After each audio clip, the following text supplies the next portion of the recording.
All right. Now, so here's the scenario. Larry has had his girlfriend, Carol, and her girlfriend, Mary, with him at Cowboy Jack's. And if you're not familiar with Cowboy Jack's, it's just every bar and grill you've ever been in that plays country western music. Okay? And you've got a few people in there that actually know something about horses, and you've got a whole bunch of horses' asses in there that like to wear cowboy boots that are all hat and no cattle. Okay? I still call it Cowboy Jack's. All right. So anyway, but it's time for them to leave. They're good, responsible people. They've had a couple of drinks. They're not drunk. They had a burger or two. Everybody's happy. They had a nice evening, and Larry's going to drive everybody home. As they're driving through the parking lot, however, a car comes rocketing out of the parking place, and Larry has to dynamite the brakes to keep from T-boning this car. Okay? Now, the individual who is in this car, again, remember, there's no why. There's no why. There's just the what. And I'll repeat that over and over and over again in the hopes that you'll remember it. There is no why. There's just the what. Okay? So, this guy immediately becomes enraged, and he piles out of the car, and he's going to come around to Larry's window, and he's going to start yelling at Larry because Larry almost hit his car. Now, your instantaneous reaction is, hey, step back, horse's ass. If you hadn't come flying out of the goddamn parking place, I wouldn't have almost hit your car. So get out of my face, all right? But as we know from the first scenario that we dealt with, that's not always the answer. That's not always what's going to get us to de-escalation point, okay?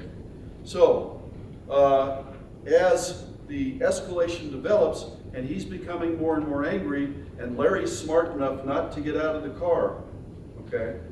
This happens in these contexts, and it happens in contexts with homeowners constantly. The homeowner discovering something going on outside, instead of calling 911 and staying inside the house, inside his castle or her castle, will go out the door inexplicably, get caught up in something, and the next thing you know, there's guns, there's knives, there's baseball bats, there's who knows what, and somebody's on the ground bleeding or maybe dead. Okay? It doesn't make any sense. You're screaming, why in the hell didn't you stay in the house? Well, I had to go out there and find out what's going on. Well, you found out what was going on, didn't you? All right. Oh, by the way, I figure that the defense of the charges against you in this situation are probably going to end up costing you about $130,000 on average. How's that working for you, Slick?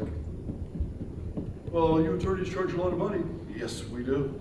We also have to work our tails off to earn it. But nevertheless, so we're going to run the scenario, and then once we've done that scenario, the rest of us are going to talk about it. And some of us unlucky people, are going to get called upon to stand up in front of the rest of you, and you're going to make two closing arguments. One prosecution closing argument and one defense attorney closing argument. And I can tell you right now that the prosecution closing argument in step one of this, and we're going to do this different ways, because we're here all day. I got all kinds of time to play with. Okay. All right. But in iteration one of this situation, I can tell you right now that the prosecutor that you're going to be facing is sitting right there. Okay? Because he's every prosecutor I've ever known. He's smart, he's articulate, and he can communicate. And whoever I pick to be the defense attorney is going to have to confront that in argument. Okay? All right. This is one of the reasons why we tell people using deadly force in self-defense is a last resort, because you don't ever want to meet him. Because in order to survive him, you got to hire somebody like me, and I'm expensive, and so are they. Okay? So, do you understand your drill? All right, so let's do it this way. I will yell, oh my God. Not because I'm part of it, but that's simply the signal that you have slammed on your brakes. Okay? Now, you understand that the action that you're going to take is not going to be triggered until the horse's ass has fully developed the situation. Okay? All right. And you are going to ad lib as you suggested. And you're fine, okay? Because I know that you can do this quite well, all right? Because I don't know what she's gonna do. This is an unexpected. I have no idea what the hell she's gonna do, okay? I know what she's gonna do. So I'm gonna come back over here out of the way. Can I add? Oh, sure, yeah, absolutely. Okay, all right. I want to stay out of his way. So I'm going to come over here by David. Everybody ready? Oh my God! Motherfucker! Why are you not paying fucking attention? What are you trying to do here? What are you trying to doing? get somebody killed? You pulled right out in front of me. Shut what? You pulled right Well, out in because front you were of me. zipping through the fucking parking lot like some kind of crazy guy. Oh, no, How much you been I- fucking drinking? Uh-huh. Tell me, how much? How much? How What? much have you been drinking? What? That's How much none of have your you been goddamn drinking? business. You're the one just about Oh, fucking T-boned me. Oh, Yeah, oh, get oh, that, oh, get that oh, arm oh, fucking back- off me back before I the fuck knock it. up. How about if I knock you the shit out of you? Well, I Knock don't you think the that's gonna fuck work out. out well for You you. think?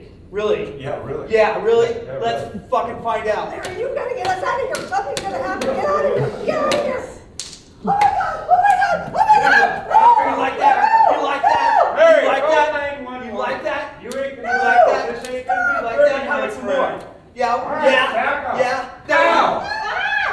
Bitch, fucking shot No extra pal. me. No extra pounds. Larry, I know I just made a mistake. no, I didn't. Larry's a friend of mine, been a friend of mine for a long time. He ain't gonna shoot somebody once. All right, really well done. Really well done, okay? Now, one of the things I'm not gonna do is I'm not gonna tell you what the problem was, okay? That's something that you are going to figure out on your own. And look, if you miss it, if you miss the problem, that's fine. Before this is all said and done, you're going to know what the problem is. So don't be afraid to talk about what you think the problem was. Because you know what? There ain't no wrong answers here. There ain't no wrong answers here. Okay, now, so you saw what happened, okay? And you saw a guy who was seatbelted into the seat of his car. He couldn't get out, and he's got a guy that's that is coming with fists through the window at him. Really, really realistically, I loved it. I loved it, and you know. He's been practicing. I know about that guy. At one point in time, I was at a seminar of Masayu's, and Mas has a tendency to be pretty plain-spoken with his language. And we took a break, and we're standing outside having a cigarette, and one of the women that was in the class walked up to him and said, "Can I ask you a question?" And he said, "Of course you can," because he is a real gentleman, all right? But when he's teaching, he's gonna teach, all right? So he said, "Of course you can, ma'am. What's the question?" She said, "Why do you use so much foul language when you're teaching? Couldn't you teach without using the foul language?" And I thought, okay, I want to hear the answer to this. I want to hear the answer to this. And Mas looked at her and he said, "Does it offend you?" And she said, "Oh my, yes, it really offends me." And he said, "Good. That way you'll remember it." And she went, "Oh."